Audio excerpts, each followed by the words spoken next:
Welcome to Rges Algebra 2. This is lesson 9B. We're going to be covering 2.9 and 2.10.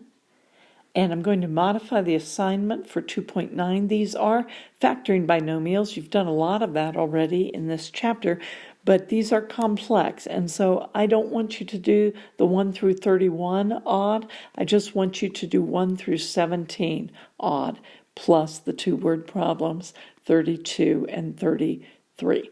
So again, a modified assignment for 2.9. So let's go ahead and look at this. The key to these, I kind of like these problems because they're requiring you to do some significant mathematical puzzling, so to speak, because you got to figure out what's the best way to look at these. I've given you a couple tools. I haven't given you all the tools. In fact, even in this group, let's say you are going to have to skip number 3 and number 9. Okay, so even though you're only going to do 1 through 17, actually skip 3 and 9 because that was a section I chose not to teach you this year. Okay, so let's look at our first one. We might even have to go through several of these together. We cannot factor out a common factor, but I recognize this is the difference of squares. And so we're just going to have 8x plus 9y and 8x minus 9y. I cannot simplify either of those. And I'm actually going to be working these problems, I think, through with you. And then I'm going to ask you to, when you're finished watching, to put the notes away, excuse me, and try to do the problems by yourself. So number 3 we're going to skip. Number 5 says 27 n to the third plus 64. Now I can rewrite 27 as 3n all to the third, and I can write 64, hopefully you're remembering from before, and that is 4 to the third. So now I can use my cube pattern. That would be simply taking the first one plus the second one, plus because of that, and then multiplying by, we're going to square the first, we're going to take the opposite sign, we're going to multiply them together,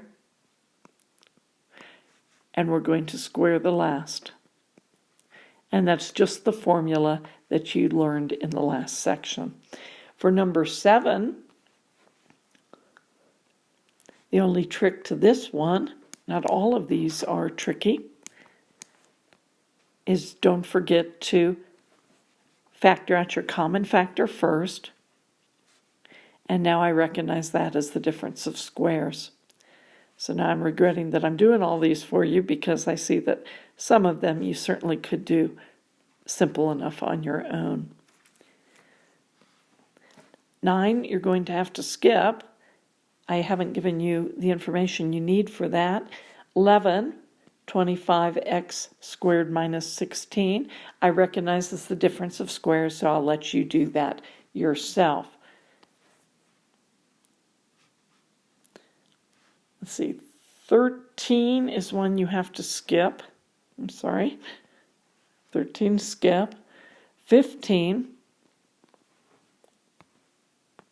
This I like because this represents, if I have even powers here, this could be the difference of squares. I would have x to the 8th plus y to the 4th times x to the 8th minus y to the 4th. But this, because these are even powers, I recognize this is the difference of squares, so I can rewrite that one as x to the 4th plus y squared times x to the 4th minus y squared. So I've got this as part of my answer. That's a 4. Okay. I've got this as part of my answer, but this also is the difference of squares, 2 even. So this would be x squared plus y times x squared minus y. And so for my final answer, I would have 4 binomials being multiplied together, just like that. Okay, number 17 is the last one in this section, so I'm kind of walking it through with you. 17, actually this is just the difference of squares. We're not quite as used to fractions here, but hopefully you recognize this as 2a plus 1/3 times 2a minus 1/3. Okay, so I actually made this assignment easier for you than I had planned to. Let's go to those word problems on the next page.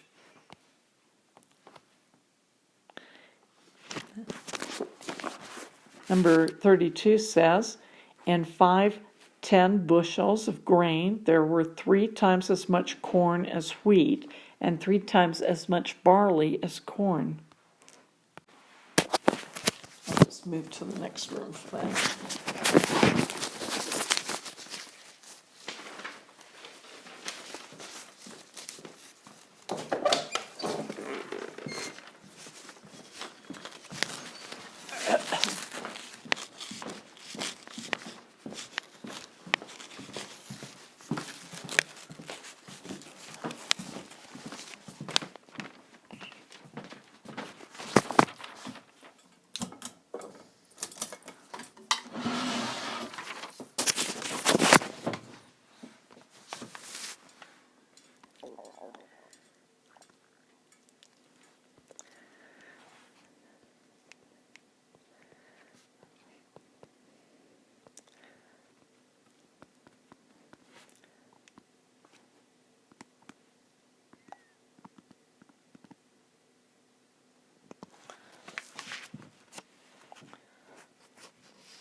I'm sorry for the long pause. I thought that I had paused the tape, and I've been recording.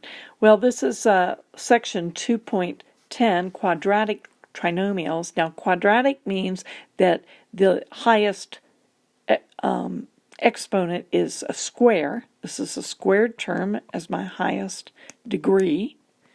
And trinomial, of course, means 3 terms. So we have been working a lot. You've worked already a lot in Algebra 1 with what we call the quadratic trinomial. For instance, if we have something like x squared plus 4x minus 21. So what we're asking in this section is that you could convert that back to binomial factoring, a binomial times a binomial. And recall what we do here is we're asking for what 2 numbers multiplied together to give me 21, and because this shows that they're going to have opposite signs, their difference rather than their sum, their difference is 4. So if I have 7 and 3 multiplied together, that would give me 21, and their difference would be 4. Their difference would be a positive 4 if this is positive and this is negative. And I'm going over this fairly quickly because this should be a review from Algebra 1 for you. Again, because this last term is negative right here, we know that they are going to have opposite signs, so I'm looking for their difference. If this last term were positive, let me give you another example. Looking for one here. Here we go.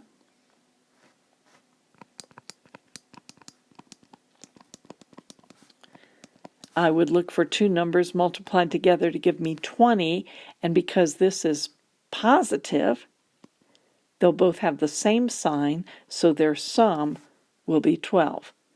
Well, let's see, 1 and 20 would not work, but 2 and 10 does work. Right? So this would be x plus 2 and x plus 10. So again, I'm giving you a fairly simple explanation because this is an Algebra one idea that hopefully you are recalling. When you get to something like 9, where it says x to the 2n plus 1 plus 3 x to the n plus 1 plus 2x. This looks pretty messy, but recall when I have this plus 1 here, this means that I'm going to, what this really can expand to is x to the n times x to the n times x to the 1. Okay.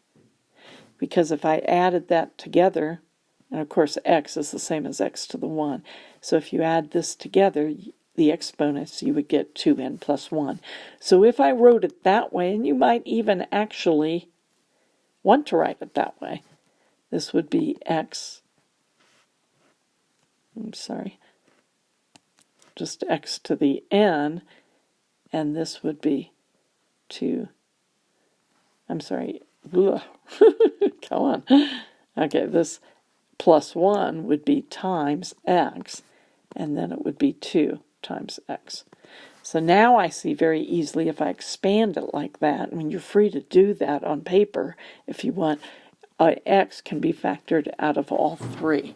And after that, I think you can come up with the answer. So think in terms of this expansion if these kinds of problems look scary to you.